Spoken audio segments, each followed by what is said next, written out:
ইমাম ইবনুল কাইয়িম রাহিমাহুল্লাহ বলছেন, ইমাম ইবনুল কাইয়িম বড় হাকিম ছিলেন, কিন্তু বড় হাকিম ছিলেন তিনি, এবং তিব্বে নবী সাল্লাল্লাহু আলাইহি ওয়াসাল্লামের তিব সম্পর্কে, ডাক্তারি সম্পর্কে তিনি একটি মোটা কয়েকশো পৃষ্ঠার কিতাব লিখেছেন, খুব গুরুত্বপূর্ণ কিতাব। তিনি বলছেন, কুল্লু তাবিবিন লা ইউদাউিলুল আলিল, যে কোনো ডাক্তার যদি কোনো রোগীর চিকিৎসা করে, ইয়াতাফাক্কাদু কালবাহু ওয়া সালাহু ওয়া তাকবিয়াতা রূহি ওয়া কুওয়াহু বিসাদাকা, তাহলে শুধু তার শারীরিক রোগের চিকিৎসা দেবে না।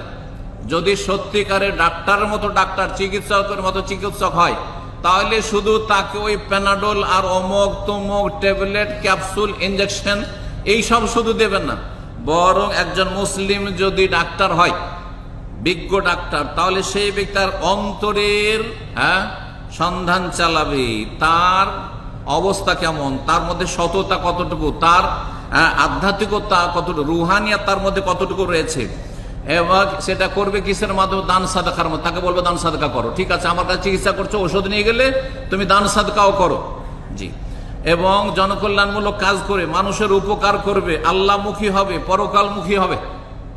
যখন একজন অসুস্থ মানুষ আল্লাহমুখী হয়ে যায় আর বেশি বেশি তওবা ইস্তেগফার করে, আল্লাহর কাছে দোয়া করে, আল্লাহকে ডাকে অন্তর থেকে, তো তখন তার চিকিৎসা সহজ হয়ে যায়, তার চিকিৎসা সহজ হয়ে যায়। কারণ আসল ওয়াইজা মারিজতু ফাহুয়া ইয়াশফিন, ইব্রাহিম আলাইহিস সালাম বলছেন, আমি অসুস্থ হইলে আরোগ্যদাতা হচ্ছেন একমাত্র আল্লাহ রাব্বুল আলামিন, তিনি ছাড়া কেউ নেই।